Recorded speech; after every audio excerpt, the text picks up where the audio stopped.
Have you ever woken up and felt like something was off? Maybe you have a scratchy throat, you're shivering, you don't feel well. Something's not quite right. And so these thoughts start racing through your mind. Oh, could this be COVID? What am I going to have to do today? I'm going to have to call into work. I'm going to have to make arrangements for the kids. A lot of things start running through your head. And so what do? You get up, maybe you call your physician. Your physician says, well, yeah, you probably do need to be tested. So you get yourself all bundled up and you either go to your office, the physician's office, or you go to a testing center and you climb in there and you get tested and you climb back into your car all bundled up, shivering, drive home, climb into bed. It's a big ordeal. But what if it didn't have to be that way? What if you could get all the care that you needed from the comfort of your own home? We are about to see a radical transformation in the way we experience the whole healthcare journey. And it all begins with something that you have with you right now. Something that we all use on a daily basis. Something that we are all born with. And something that I'm using at this very moment. Our voices.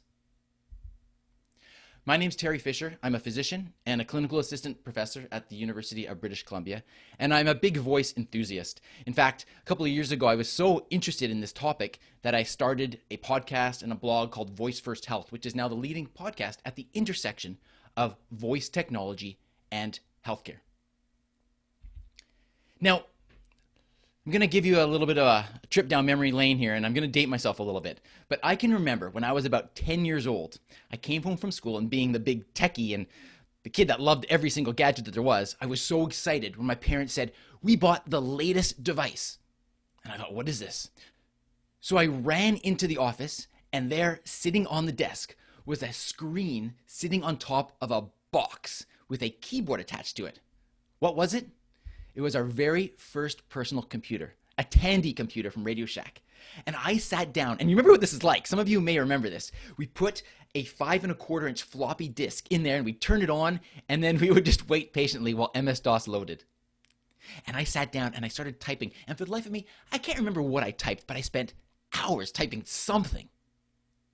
And then as it does, technology evolved. And eventually we went from an MS-DOS system to MS Windows, where we now had a graphical user interface. And now we had a mouse that we could click things and drag things around the screen. I don't know if you remember that, but I remember how amazing that was. I would sit down with those primitive paint programs and use the mouse to draw little stick men and stuff. Oh, it was so much fun. And then, just about a dozen years ago now, technology evolved. Steve Jobs stood up on stage and introduced the world to the iPhone. And now we had a computer in our palm, and we could tap and swipe and zoom and pinch. It was quite frankly, it was magical. So we've seen a lot of technology advancements over the years. But what has been the same among these? Well, in the first case, we had a keyboard. In the second case, we had a mouse. And in the third case, we have a touch screen. These are all hardware devices that we have to manipulate in order for the computer to understand what we are saying. In other words, we have had to adapt the way that we communicate in order to get our message across to a computer. But for the first time in our history, this is changing. We no longer have to use a hardware device. We simply use our most natural form of communication that we know, our voices. Due to the artificial intelligence and the tremendous advancements in computing power and natural language processing and understanding, computers are now adapting to us, and we simply speak. So there are 5 main reasons that voice is so compelling. And I've come up with this system, VOICE, as an acronym for these different reasons. V stands for versatile. Voice is so versatile because you can multitask.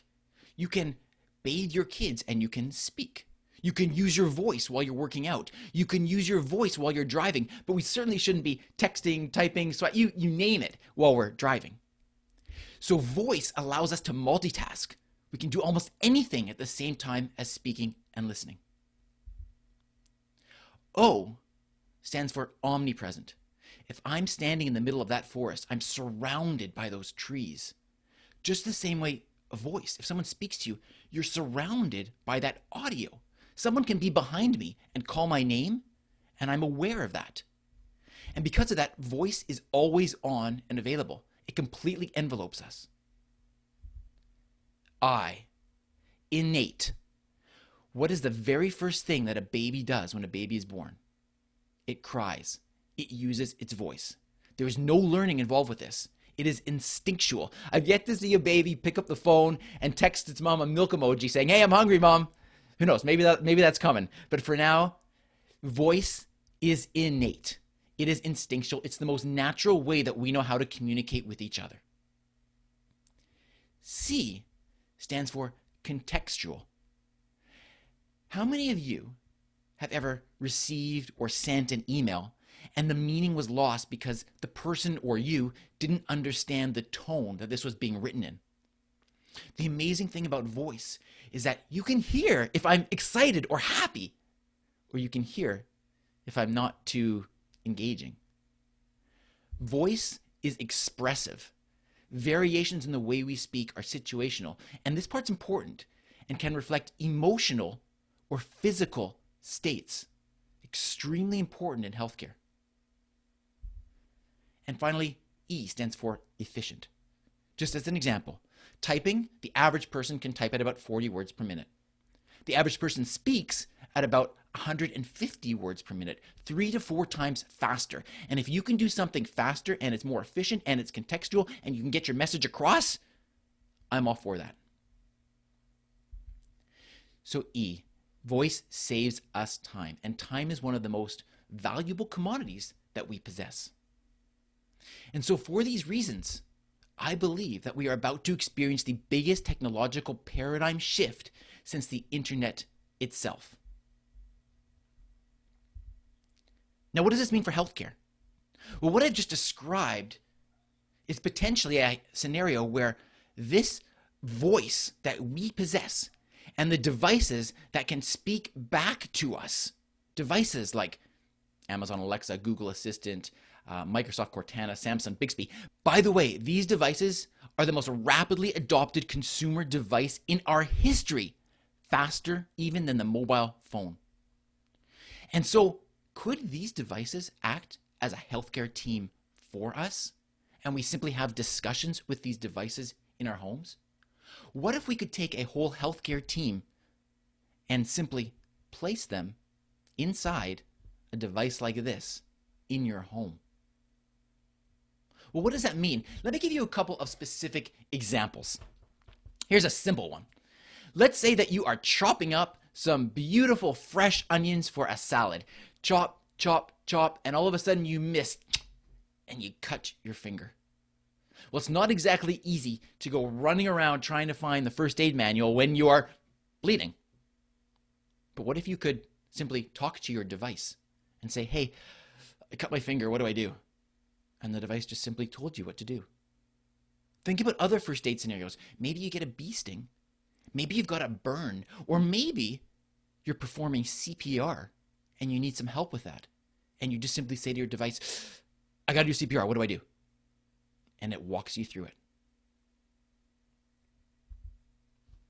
Let's look at another example.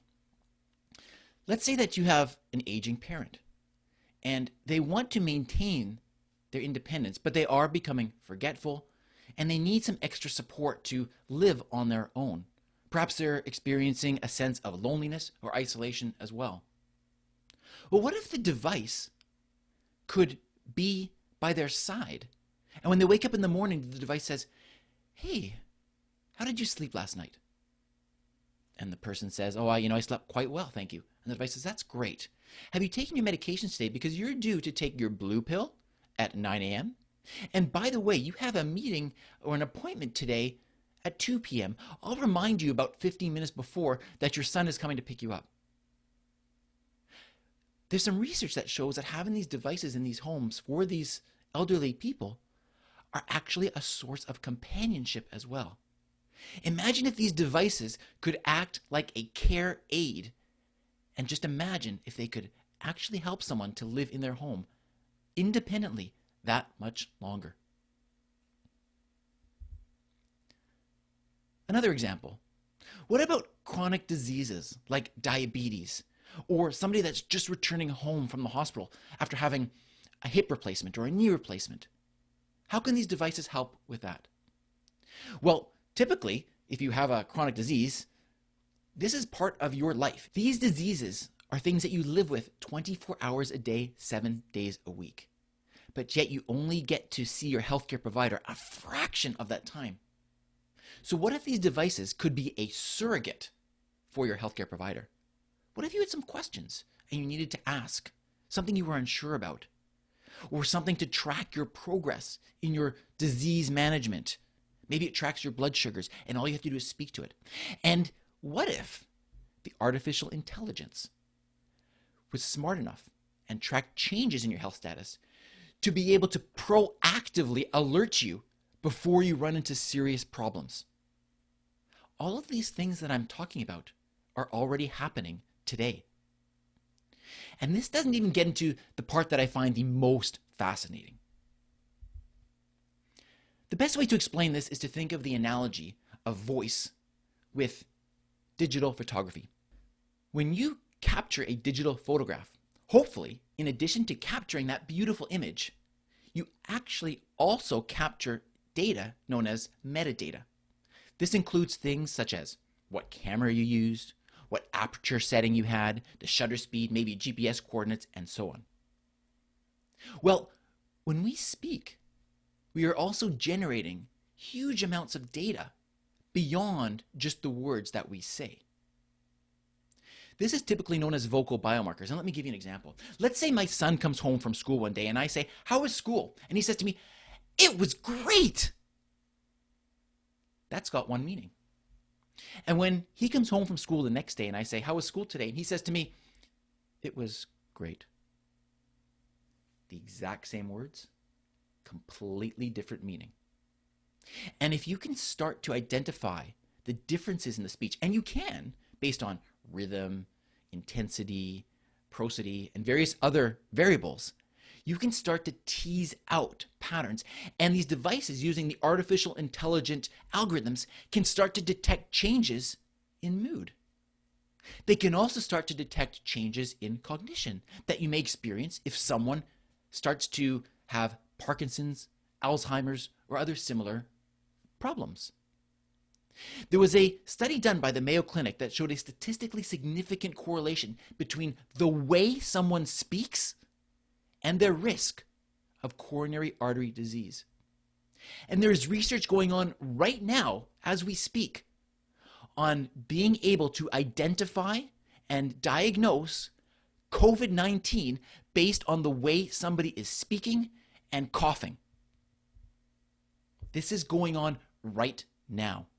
Right now, doctors use things such as blood pressure, pulse, respiratory rate, temperature as the vital signs, as key parameters to help determine what is your health status. As we enter this world of ambient computing, where these devices are going to be around us, listening and responding to us in intelligent ways, I believe that we are actually entering an era where voice is going to be the most powerful vital sign that we have. Completely non-invasive. You can be across the room and it's simply listening. And yet the amount of data that it can pick up in the way we speak is enormous. It is quite profound. So I ask you again, have you ever woken up and felt like something was off? That scratchy throat. And before you even have those thoughts running through your head, your voice assistant steps in and says, "Good morning, how are you doing?" And you say, "I'm not feeling so well." And the assistant says, "I'm sorry to hear that. Can I help?" And you say, "Well, of course." And it starts to ask you some questions. Do you have a fever? Do you have a cough? Do you have shortness of breath? Similar to what a doctor would do. And then eventually it comes up with probabilities of having different conditions. And it says to you, "You know what? This could be COVID, but you've got a sore throat. It could be strep throat. Would it be okay if I had a couple of tests sent to your home right now for you to take?" And you say, "Sure." And then shortly thereafter, a drone delivers these tests. And we're seeing this start to happen right now. And you get these tests. And the device walks you through how to do it. Perhaps through an IoT connection, it actually analyzes the results for you right there, or guides you through how to do it yourself. And it tells you, you know what? Good news. You don't have COVID, you have strep throat this time, and we need to get you some antibiotics. All right. And it says, you know what? I already know from prior interactions that you're allergic to certain antibiotics. I got that covered, but if it's okay, I'm going to have an antibiotic sent to your home right now. And you say, fantastic. And sure enough, that antibiotic arrives, and you start taking that antibiotic. And the device guides you through your recovery of this, watching and listening for any potential complications that would alert you that you need to see your healthcare provider in person. Since the origin of time, we have been using our voices to communicate with each other. Our entire civilization has been built upon our ability to speak to one another. From sitting around a crackling campfire sharing stories, to attending a concert to hear your favorite singer sing their latest song, to being a shoulder to cry on for your son or daughter, to singing happy birthday to your mother or father, to sharing some of your deepest concerns and fears with your doctor, to perhaps even hearing some talks in this very conference that inspire you. We have all been using our voices to share stories, educate, entertain, and move society forward. Computers have been very powerful in helping us to do so, but they have been playing catch up with our unique ability to speak. For the first time ever, we are seeing voice technology and computers merge with our ability to speak as human beings. The voice era has arrived. Don't be afraid to speak up. Thank you very much.